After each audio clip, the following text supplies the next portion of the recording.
जी अच्छा जुबैर साहब, मुझे बताइएगा आखिर में कि पीटीआई अदरवाइज क्या फैसला कर सकती थी? क्या किसी और जमात में, ऐसी जमात में उनको जाना चाहिए था जिनकी पार्लिमानी एटलीस्ट रिप्रेजेंटेशन होती, फिर यह मामला ना होता?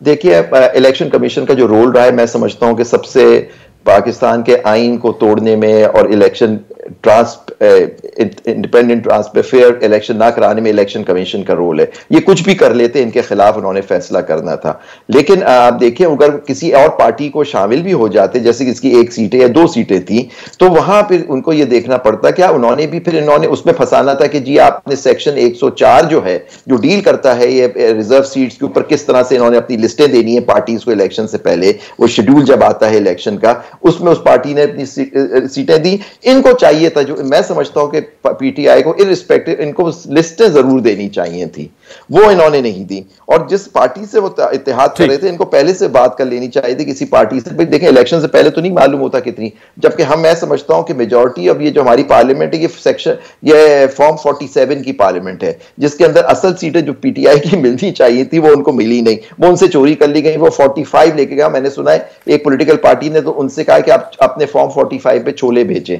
अब ये देखिए, ये हाल है हमारी डेमोक्रेसी का। वो पार्टी है जिन्होंने इलेक्शन जीता नहीं, वो आज बैठ के हुकूमत बना के बैठे हुए हैं आपके सामने अपनी सीटों पे। तो अब इनके ऊपर कुछ, इनको अपना भी रिफ्लेक्ट करना होगा कि क्या इनसे क्या गलतियां हुई, इनको किस तरह से प्लान करना चाहिए था। अब देखिए, अभी भी वक्त है। अब देखिए, ये तो इशू डिसाइड होगा। अब कई बाई इलेक्शंस आने वाले हैं, उससे पहले इनको चाहिए, मुझे सुना है या मुझे कोई बता रहा था कि इन्होंने अपने इंट्रा पार्टी इलेक्शन करा लिए। अगर करा लिए हैं तो अब देखते हैं कि उसको फिर से वो इलेक्शन कमीशन उसको फिर से तो रद्द नहीं कर देता। अगर नहीं करता तो इलेक्शन कमीशन ये अपनी सीटें जीते तो उसमें शामिल हो जाए। लेकिन उस वक्त तक देर हो जाएगी ये सीटों के ऊपर। तो मेन इशू ये है कि इनको सीटें मिलनी चाहिए, नहीं मिलनी चाहिए। अगर इनको नहीं मिलती तो क्या दूसरों को उनका शेयर मिलना चाहिए? नहीं।